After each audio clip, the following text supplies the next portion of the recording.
Today we are going to discuss one such case study of a brand that we scaled on Amazon from zero to £1 million in annual recurring revenue in less than 4 months.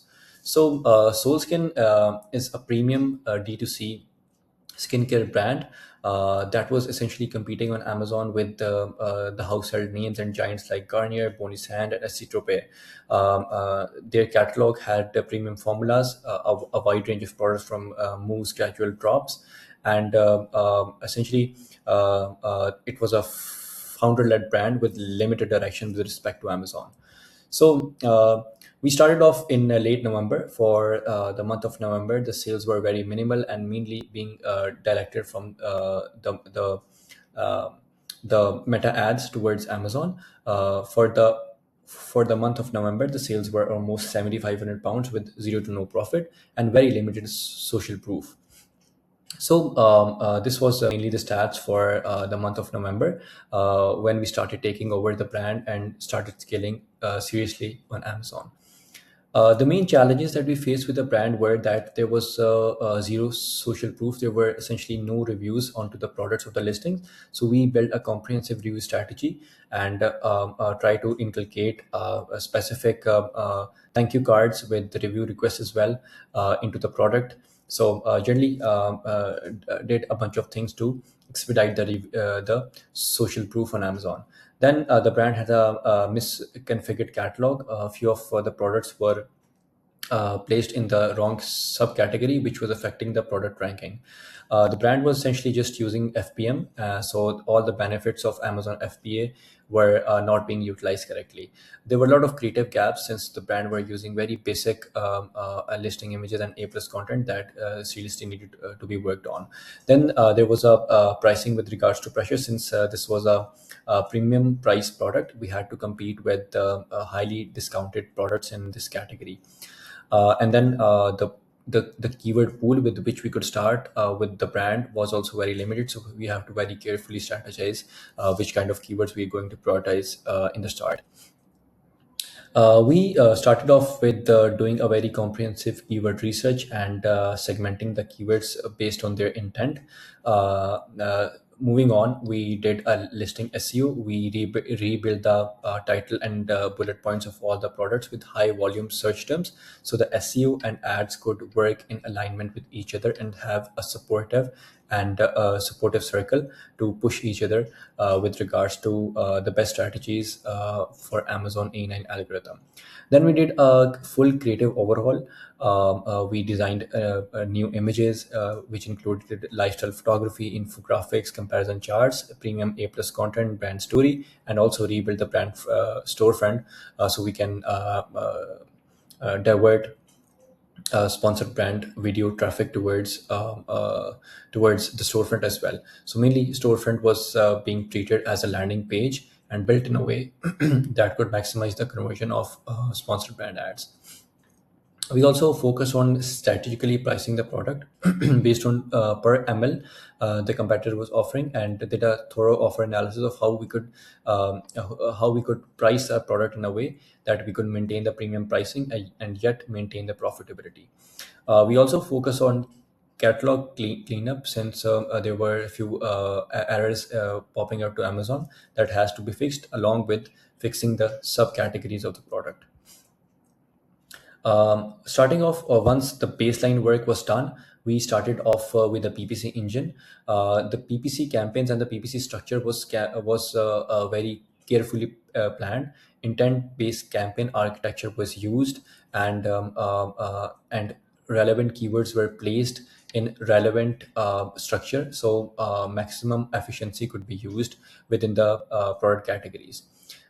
We prioritize into 7 ad portfolios, so the spend could also scale per product without losing the efficiency on the control. There was we throughout try to maintain a 27% ACOS on the product. The return was way over 3.5% throughout, and there were a lot of ad driven purchases and almost more than 3.5 million impressions onto the product. So that played a key role in making the brand awareness. In terms of the total results, within the 4 months, we had spent $32,000 on ad meanwhile generated a ad attributed revenue of over £117,000. The inflection point and the core problem that was affecting the conversion of the product was mainly the use of FBM. So we instantly changed to FBA. And this is a comparison of the pre-FBA conversion, which was 12%, and post-FBA conversion was 26%. This was a major jump with respect to how we utilize the FBA. Since using FBA, a program of Amazon gives us access to the Prime badge, subscribe and save. It improves the conversion rate and sales eventually gets pushed. We completely redesigned the creatives from listing images. As you can see from the listing images as well, it looks like a properly branded and properly themed listing creatives for the product. And this alone, we had some specific A/B test on the listing as well, and this improved the conversion rate by a lot for the listing. This was kind of a month over month scale analysis. We started somewhere at around 7.56. The next month we closed at £28,000 of sales, then 49,000, 60,000, and then the month of March, just 4 months later into the business, we close at 85.3 thousand pounds of monthly sales. This makes the brand alone uh, um, uh, a $1 million annual recurring revenue brand. Um, Meanwhile, the total sales for the March were £85,000. The net profit for the March was £15,000. This was alone an 11x revenue growth from the start and a 23x profit growth. So not just the revenue was scaled, but it was scaled in a very sustainable way. So the profit could be prioritized at all stages. So as you see in the month of December, the profit sat around £6,300. In the next month, it was £9,700. Then almost stayed the same, but then there was a almost £5,000 of jump in the month of March. So we try to constantly maintain the profit by stabilizing the ACOS and eventually the total advertising cost of spend. This was a quarter-over-quarter review of our progress in the quarter from comparison of Q4 of 2025 to Q1 of 2026. In just one quarter, we drove sale growth of 441% and a profit growth of 416%, and an estimated payout of almost $100,000 for the brand. This was a situation on over quarter basis. The last quarter closed at £3,500 of sales, and this was late when we joined. Meanwhile, just within 1 quarter of working, we scaled the brand to a £35,000 of quarter profitability. All of our working was mainly focused on trying to establish organic ranks. When we took over the brand was buried somewhere around page 4, and the main keywords were ranked more than 30. Within our working and our strategizing of SEO and ads, we shifted the ranks from these positions to top 5 positions. So almost for all of the search terms, we were ranking in top 5 positions, and that ranking shift is what actually led the organic orders carry total 50% of the revenue share. Organic revenue share held between 47% to 55% at every month, and this was kind of what we strategized for. That is top ranking from day one. We also try to maintain efficiency while ranking at all points. So if you see here, on month-over-month basis, starting from early January till March, the ACOS and TACOS significantly declined on month-over-month basis. This meant that we had a profit-first approach in mind, not just maximizing the numbers or vanity metrics, but we had strong grip on profitability as well at all times. This was a kind of an analogy that we used for explaining how the soul skin growth started from nothing, and then with a premium pricing of 21.99 for the main products, we gained from 0 to 4.36% of market share within just 4 months of working. So these were all the brands, Coco and Eve, and all the established brands in the category, which has strong roots, strong ranking. But with the right strategy, you see that a new brand could also firmed their grip fairly quickly on Amazon. So within just 3 months, we had almost a 4.36% of market share from the whole category. We also focus on expanding the catalog. From just three hero SKUs, we launched a full portfolio and added the accessories as well, along with strategizing for cross bundling to maximize the average order value per customer. We also focused on maximizing the LTV, since this is a beauty product and is a recurring product. So we use specific strategies to maximize the lifetime value per customer, so we can add up to monthly recurring revenue.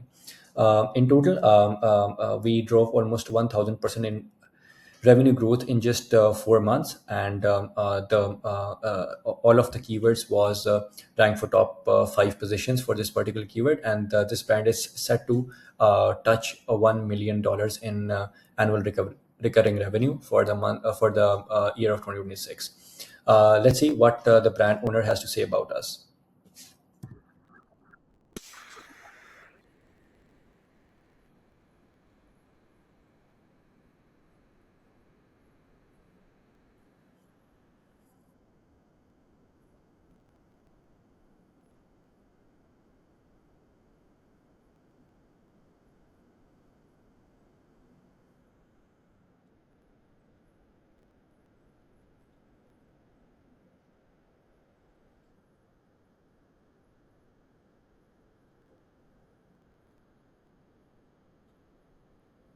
Thank you, George, for your kind words. So, this is the type of experience that we are driving at Excel, and we have a 95% client retention rate. So, also, the key takeaways are that always in Amazon, foundation beats firefighting.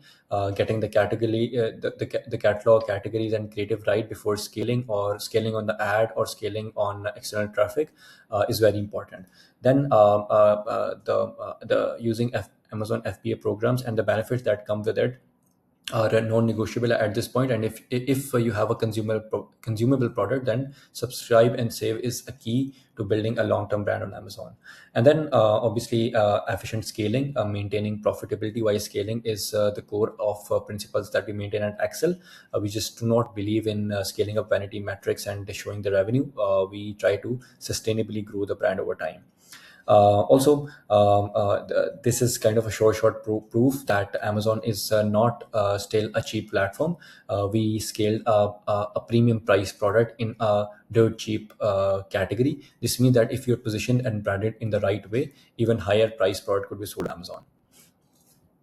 So this was a bit about me and Excel. If you want to review, if you want us to review your product, you can click this link below and book an audit with us. Thank you.